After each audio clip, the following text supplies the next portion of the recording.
కులాలు మతాలంటూ ఆయనకేవో పట్టింపులు ఉన్నాయి. అయితే ప్రేమించడం పెద్ద పాపం అనుకునే ఆ పెద్ద మనిషికి ప్రేమ ఎంత గొప్పదో ఎంత ఉన్నతమైందో తెలియజేయడానికి షాజహాన్ తాజ్ మహల్ ఎందుకు కట్టించాడో 5 minutes లెక్చర్ ఇవ్వలేకపోయావా? మనుషుల్ని చంపుకు తినే రాక్షసులు కూడా బిడ్డల్ని చంపుకు తినరు శాస్త్రి గారు. What you mean? వర్ణాంతర వివాహానికి ఒప్పుకోనన్నాను, కాదని ముందుకెత్తే నేను చస్తానన్నాను కానీ దాని చావమని లేదే. అలా ప్రత్యేకించి చెప్పకపోవచ్చు, కానీ మీ కూతురు భవిష్యత్తు కంటే మీకు మీ ఆచారమే గొప్పదని తెలుసుకుంది. డాడీ కుమా, welcome my dear son, welcome. ఏమి టెలిగ్రామ్ అయినా ఇవ్వకుండా సడన్ గా వచ్చేసావు? టెలిగ్రామ్ కంటే నేను ఎలాగో ముందుగా రాగలను కదా. Anything serious? Nothing serious daddy. అదే నా పెళ్లి విషయం మీతో చెబుదామని. వాట్? Yes, sir. నీ పెళ్లి విషయమా? అయితే సీరియస్ మరి చెప్పు, ఎవరినైనా అమ్మాయిని? Yes, daddy. నేను ఒక అమ్మాయిని ప్రేమించాను. Very good, very good. ఇన్నాళ్లకు నువ్వు ఆ అమ్మాయిని ప్రేమించావు అంటే I'm very very happy my dear son. కూర్చో. I also happy daddy. కానీ ముందుగా మీ పర్మిషన్. No no no. పెళ్లి చేసుకునేటప్పుడు శుభలేఖలు చూపించి అందరికి పంచి పెడతాం, కానీ ప్రేమించుకునేటప్పుడు కరపత్రాలు వేసి ప్రజలకు గాని ప్రభుత్వానికి గాని తెలియజేయవలసిన అవసరం లేదు. మీరు విషయంలో అభ్యంతరం చెప్తాను చాలా భయపడ్డాను. You see my dear son, పంచదార కలపకపోతే కాఫీకి ఎలా రుచి ఉండదో, ప్రేమించని మానవ జన్మ వేస్ట్ అవుతుందే తప్ప టేస్ట్ ఉండదు. పైగా మన బ్లడ్ లోనే ప్రేమించే గుణం ఉందిరా. ఇంతకీ ఆ అమ్మాయి నేను ప్రేమించిందా? ప్రేమించింది డాడీ. అసలు ఎలా జరిగిందంటే, ఆ డీటెయిల్స్ నాకు అక్కర్లేదు. ప్రేమించడం అనేది శుభకార్యం అయితే ప్రేమించబడ్డం అనేది ఘనకార్యం కింద లెక్క. అది కూడా నువ్వు సాధించేసావు గనక త్వరలోనే ముహూర్తాలు పెట్టించి ఆ 3 ముళ్ళు వేయించేస్తాను. సరిగ్గా 3 ముళ్ళ దగ్గరే మా ప్రేమకు పెద్ద ముడుగులు ఉంటాయి. యు మీన్ ఆ పిల్ల తరపు వాళ్ళు ఎవరైనా అడ్డుపడుతున్నారా? ఎవరో కాదు డాడీ, ఆ అమ్మాయి తండ్రి అడ్డుపడుతున్నాడు. ఎందుకు అడ్డుపడుతున్నాడు? ఏం లేదు డాడీ, ఆ శాస్త్రి గారి దృష్టిలో ప్రేమించడం అంటే పాపం కింద నేరం కింద లెక్క. కులాలు మతాలంటూ ఆయనకేవో పట్టింపులు ఉన్నాయి.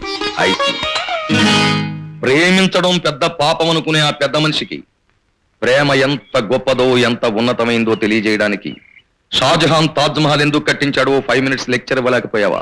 ఇచ్చినా లాభం లేదు డాడీ.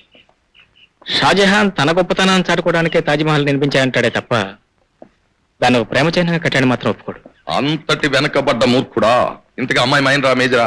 మేజరే డాడీ. అయితే ఇంకేమిటి కుమార్, వెంటనే నా కోడల్ని కారెక్కించి తీసుకొచ్చే నేను పెళ్లి జరిపించేస్తాను.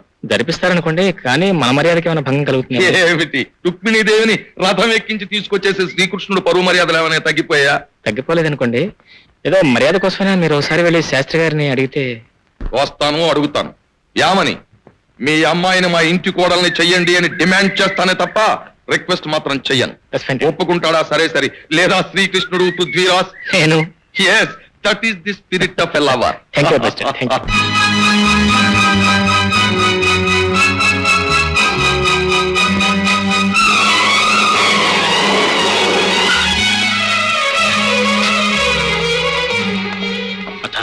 మతకెలా ఉంది? ఏం చెప్పను బాబు. మీ అమ్మాయి తాకింది మామూలు విషయం కాదండి. మేము చేయవలసిన ఆపరేషన్ కూడా చాలా డెలికేట్ ఆపరేషన్. ఫలితం ఎలా ఉన్నా మేము బాధ్యత వహిస్తామని మీరు వచ్చి ఫామ్ మీ సంతకం చేస్తే మేము ప్రొసీడ్ అవుతాం. అలాగే.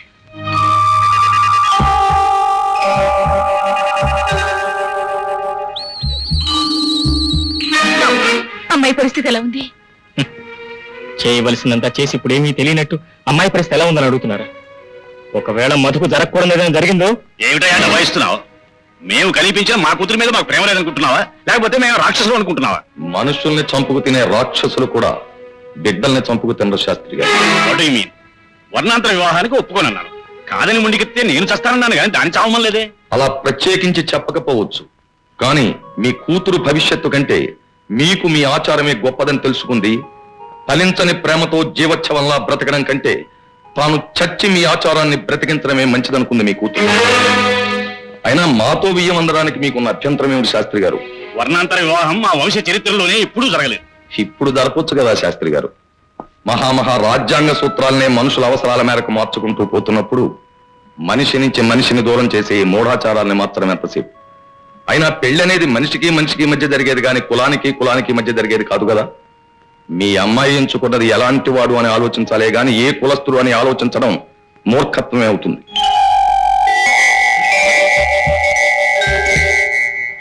వ్యక్తి కన్నా కులమే గొప్పదని మీరు భావిస్తే మీరు తినే తిండి గింజల్ని మీ కులస్తుడు పండిస్తేనే తింటున్నారా? ఇప్పుడు చావు బ్రతుకులతో సతమతమవుతున్న మీ కూతురికి ఆపరేషన్ చేసే డాక్టరు మీ కులస్తుడేనా? హ. దేవుడు ఒకవేళ చిన్న చూపు చూసి మీ కూతురు మీకు దక్కకుండా పోతే అప్పుడు మీ కులం వచ్చి మీ కన్నీటిని తుడుస్తుందా? మీ ఆచారం వచ్చి మిమ్మల్ని ఊరడిస్తుందా? బాగా ఆలోచించండి శాస్త్రి గారు. ఏం మాట్లాడరు? What is this nuisance? Operation theatre ముందు గొడవ చేస్తారే? క్షమించండి డాక్టర్ గారు, మా అమ్మాయి పరిస్థితి. మరేం భయపడక్కర్లేదండి, ప్రమాదం తప్పింది, కాసేపట్లో స్పృహ వస్తుంది. భగవంతుడు మా పక్షాన ఉన్నాడు. ప్రస్తుతానికి మీ పక్షాన్నే ఉండొచ్చు శాస్త్రి గారు, కానీ అనుకున్న ప్రకారం ఈ పెళ్లి జరగకపోతే ఆ అమ్మాయి మళ్ళీ విషం తాగదన్న గ్యారంటీ ఏమి? అవును శాస్త్రి గారు, మీ అమ్మాయి నుంచి మా కుమార్ని అయితే దూరం చేయగలిగారు కానీ విషం సీసాన్ని దూరం చేయగలరా? చూడండి, మీరు చెప్పినవన్నీ నిజాలే కావచ్చు, కానీ మా కులాన్ని, వంశాచారాన్ని దూరం చేసుకోలేం కదండి. జానకి, వారు చెప్పింది కూడా ఆలోచించవలసింది. కన్న బిడ్డని బలి చేసుకునే వంశాచారం నిలబెట్టుకోవటం కంటే వంశాచారాన్ని వదులుకుని కన్నబిడ్డని సుఖపెట్టడం తల్లిదండ్రులుగా మన కర్తవ్యం. మాది ఇష్ట ప్రకారమే జరిగింది.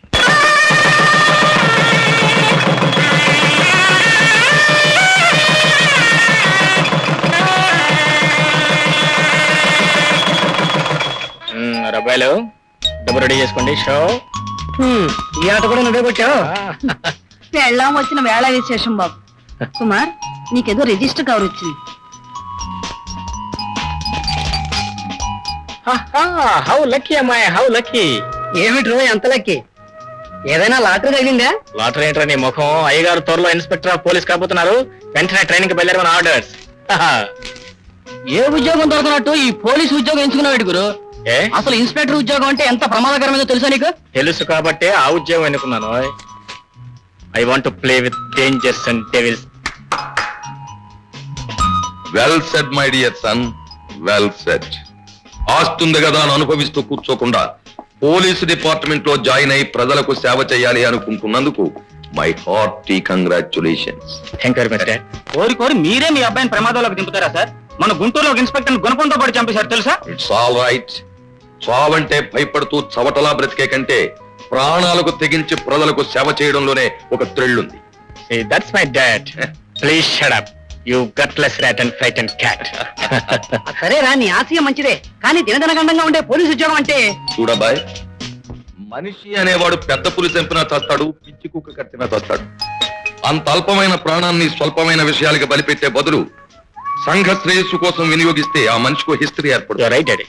ఒక పాయింట్ గుర్తుంచుకో, న్యాయాన్ని చట్టాన్ని కాపాడడానికి కాకి బట్టలు వేసుకునే పోలీసులు చాలా మంది వాళ్ళను వాళ్ళు కాపాడుకుంటున్నారే తప్ప ప్రజలను మాత్రం కాపాడలేకపోతున్నారు. లేదు డాడీ, నేను బ్రతికున్నంత వరకు న్యాయం కోసమే పోరాడతానని మీకు వాగ్దానం చేస్తున్నాను. కానీ ఆ వాగ్దానాన్ని నిలబెట్టుకోవడం అంత సులభం కాదు కుమార్. ఎందుకంటే దుర్యోధనుడికి ధర్మరాజుకి డిఫరెన్స్ తెలియని ఈ కాలంలో చాలా సార్లు పోలీసు వారు హిరణ్యకశిపుణ్ణి వదిలిపెట్టేసి ప్రహ్లాదుని అరెస్ట్ చేయడం నాకు బాగా తెలుసు. అంతేకాదు, పాములకి దండం పెట్టి పావురాళ్ల ప్రాణాలు తీసిన సంఘటనలు కూడా నాకు బాగా తెలుసు. అంచేత నువ్వు ఒక విషయాన్ని బాగా జ్ఞాపకం పెట్టుకో. దుష్టుల్ని శిక్షించి శిష్టుల్ని రక్షించే డ్యూటీ ఒకప్పుడు భగవంతుడు చేసేవాడు. ఇప్పుడు ఆ రెస్పాన్సిబిలిటీ పోలీస్ డిపార్ట్మెంట్ మీద పడింది. అంచేత నువ్వు నీ డ్యూటీకి అన్యాయం చేస్తే నీకు నీ దేశానికే కాదు, చివరికి ఆ భగవంతుడు కూడా ద్రోహం చేసినట్టే లెక్క. సో న్యాయం కనిపిస్తే నమస్కరించు, అన్యాయం అనిపిస్తే సంహరించు. That's all my son. I wish you all success. Thank you very much for the advice.